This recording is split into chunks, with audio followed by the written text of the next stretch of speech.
المرسلین وعلی آلہ الطیبین الطاہرین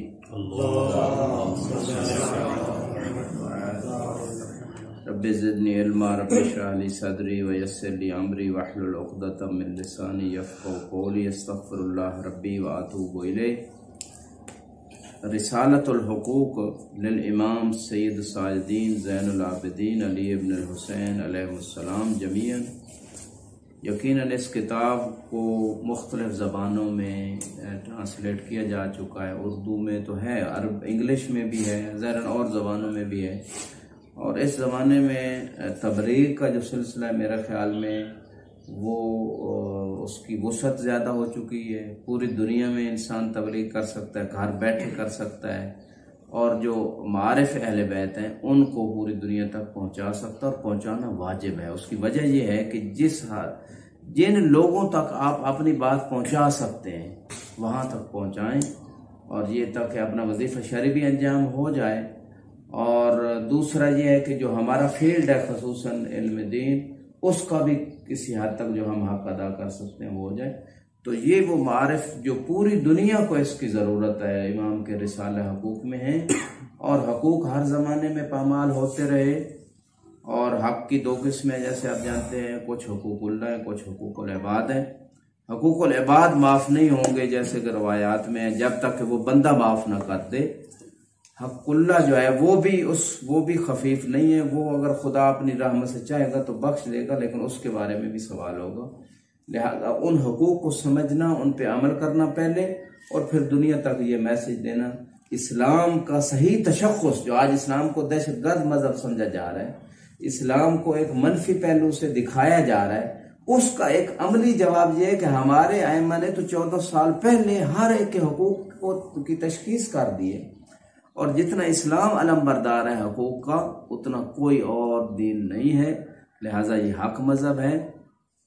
سب سے پہلا حق امام نے جو بیان کیا ہے، بہت لمبا سلسلہ حقوق کا، اس میں حق اللہ ہے کہ اللہ کا بندے کے اوپر حق کیا ہے۔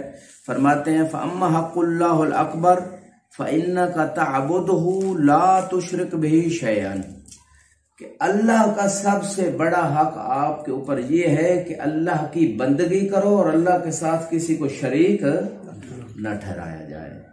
اور شرک کے بارے میں آپ جانتے ہیں قرآن میں بہت ساری آیتیں، ان الشرک لظلم عظیم، کہ شرک کو سب سے بڑا ظلم کہا گیا ہے۔ ان اللہ لا یغفر ان یشرک بہ، دوسرے مقام پہ اللہ نے فرمایا کہ اللہ شرک کو معاف نہیں کرے گا، وَيَغْفِرُ مَا دُونَ ذَلِكَ لِمَن يَشَاءُ، اس کے علاوہ جس کے لیے چاہے گا بخش دے گا۔ فَإِذَا فَعَلْتَ ذَلِكَ بِإِخْلَاصٍ، امام نے بڑی دوسری قیمتی بات یہاں متوجہ کیا کہ شرک سے بچنا اخلاص سے ہو۔ اخلاص آپ جانتے ہیں کہ جس میں کسی چیز کی ملاوٹ نہیں ہوتی۔ جب شرک نہیں ہوگا تو تب اخلاص ہوگا۔ جعل لک علی نفسہ، یعنی شرک سے جب بندہ اخلاص کے ذریعے سے بچ جائے، خدا سے مخلص ہو جائے عبادت میں اور عبودیت میں، یعنی 24 گھنٹے کی زندگی میں ہماری تمام حرکات و سکنات، ہمارے تمام تصرفات جو ہیں وہ اگر خدا کی رضا کے لیے ہیں، وہ اگر جو ہے اس میں کوئی دنیاوی مقاصد نہیں ہے، تو پھر جو ہے وہ عبودیت جو اخلاص پہ مبنی ہے، پھر کیا ہوگا؟ خدا کچھ جزا دے گا اس اخلاص کی اور اس شرک سے بچنے کی۔ خدا جزا کیا دے گا؟ فرماتے ہیں جعل لک علی نفسہ، خدا اپنے اوپر ایک چیز لازمی قرار دے گا اس بندے کے لیے، اس مخلص کے لیے، ان یکفیک امر الدنیا والآخرہ، کہ خدا کافی ہو جائے گا اے بندے تیرے لیے دنیا کے مسائل میں بھی اور آخرت کے امور میں بھی۔ دنیا و آخرت کی ذمہ داری خدا اپنے ذمہ لے لے گا، فقط تیرا کام ہے بندے اخلاص کی بنیاد پہ خدا کی بندگی کو اختیار کر اور شرک سے ہٹ جا۔ یحفظ لک ما تحب منہا، یعنی من الدنیا والآخرہ میں سے جو تو محبوب رکھتا ہے، جو چیز تو پسند کرتا ہے کہ مجھے دنیا میں یہ ملے، مجھے آخرت میں یہ ملے، خدا اس کی حفاظت کرے گا۔ یعنی حفاظت کی ذمہ داری بھی خدا نے لے لی، اور امر دنیا و آخرت میں سے جو بندے کو پسند ہے، جو محبوب ہے، جو چاہتا ہے، وہ خدا اس کے لیے کافی ہو جائے گا۔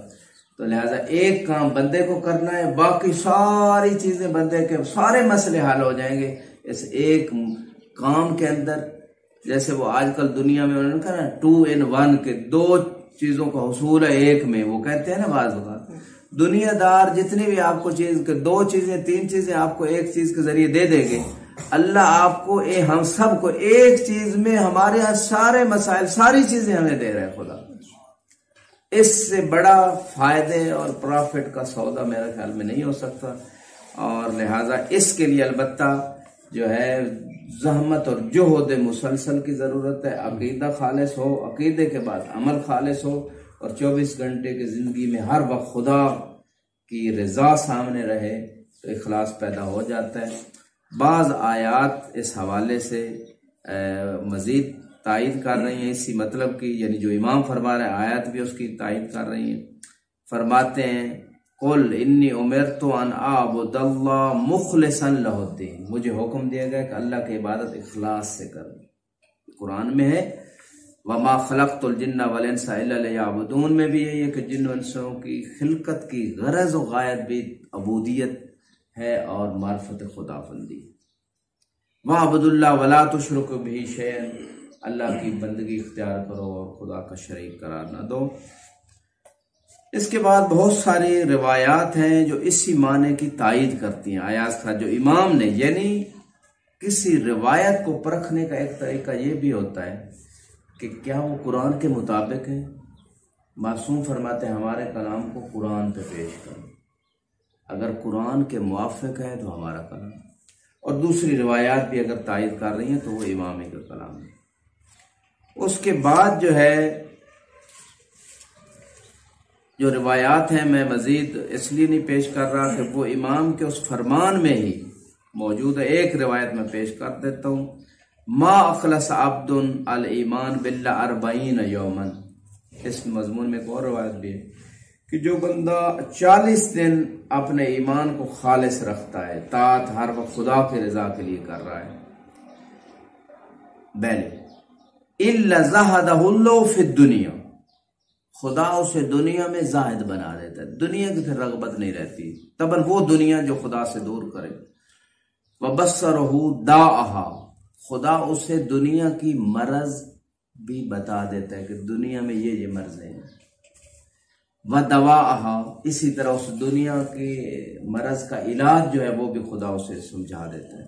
وَأَثْبَتَ الْحِكْمَ فِي قَلْبِهِ، خدا اس کے دل میں حکمت کو ثابت کر دیتا ہے. وَأَنْتَقَ بِهَا لِسَانَهُ، خدا اس کی زبان پہ اس حکمت کو جاری کر دیتا ہے. اسی معنی میں ایک اور روایت جو مجھے یاد آ رہی ہے، فرماتے ہیں من اخلص للہ 40 صباحا، کہ جو 40 دن خدا کے ساتھ مخلص ہو جائے، جرت ینابی الحکمہ من قلبہ علی لسان، تو دانائی کی باتیں اس کے دل سے اس کی زبان کے اوپر جاری ہو جاتی ہیں. یعنی ہر کام میں یہ سوچے کہ مجھے خدا کی رضا چاہیے اور کوئی مقصد نہ ہو، تو یقیناً ایسے شخص جو ہے وہ اخلاص تک پہنچ جاتا ہے. 40 دن کم از کم اس پہ کام کرے، مسلسل مراقبہ اپنے نفس کا کرے، اس پہ نگاہ رکھے کہ کیا میرے نفس امارہ کی جو مرضی ہے، جو خواہش ہے، میں اس میں تو نہیں ڈھلا ہوا جو شریعت سے ہٹ کر ہے.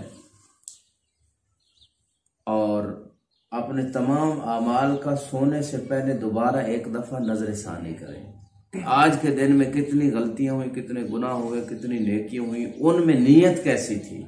یہ مہم نقطہ ہے.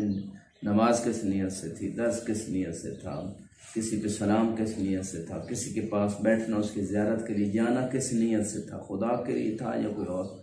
تو تمام چھوٹے چھوٹے اعمال پہ اگر انسان نظر ثانی کرے کہ نیت کیا تھی، تو انسان یقیناً آہستہ آہستہ اخلاص کی طرف آتا جائے گا.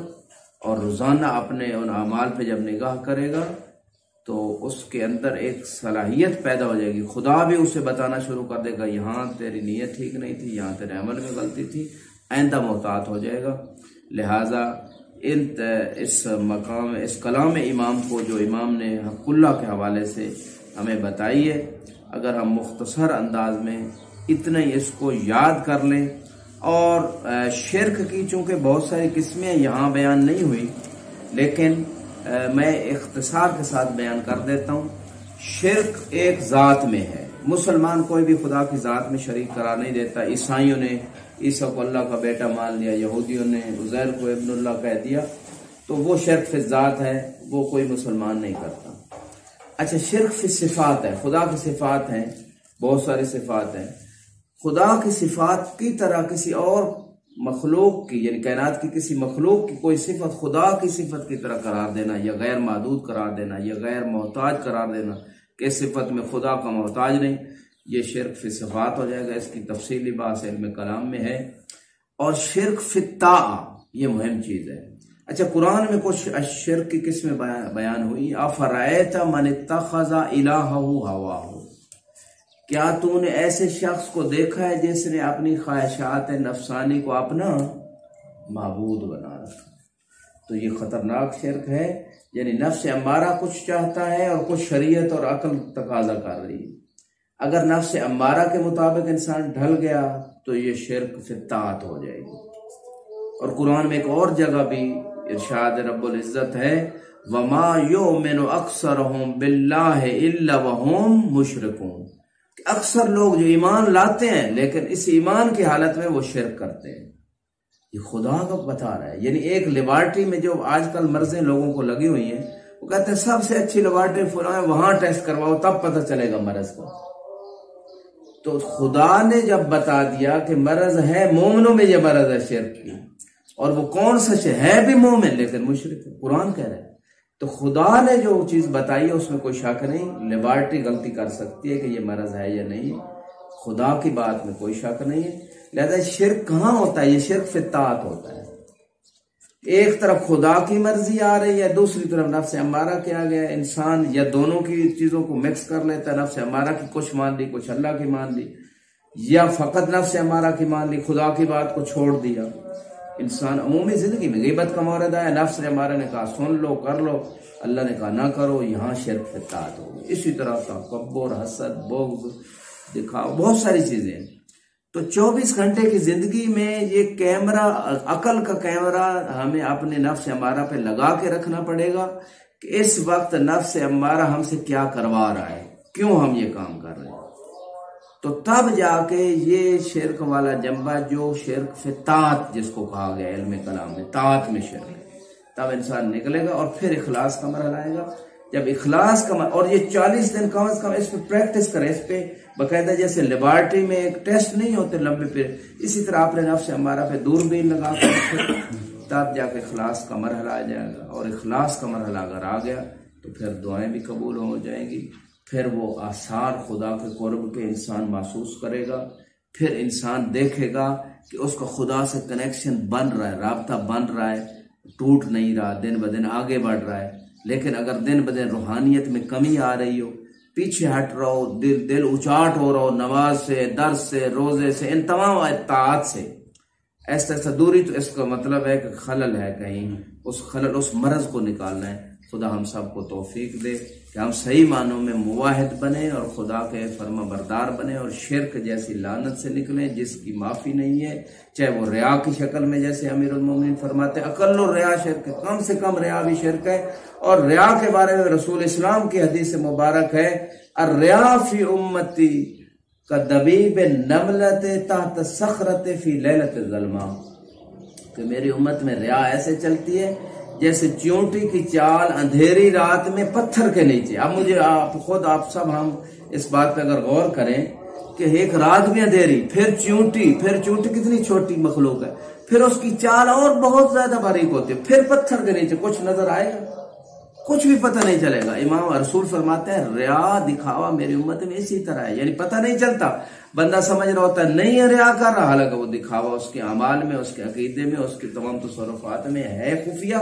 اس دکھاوے سے نکلنے کے لیے یہی ہے کہ انسان جو اعمال کرے ہر وقت خدا سے دعا مانگے. جناب سیدہ زینب سلام اللہ علیہ کی وہ دعا کہ اللہم تقبل منا ھذا القربان، اتنی بڑی قربانی دے کے پھر بھی یہ نہیں کہا کہ ہم نے بڑا کام کر دیا. اللہ سے دعا کر رہی پروردگار اس قربانی کو قبول فرما.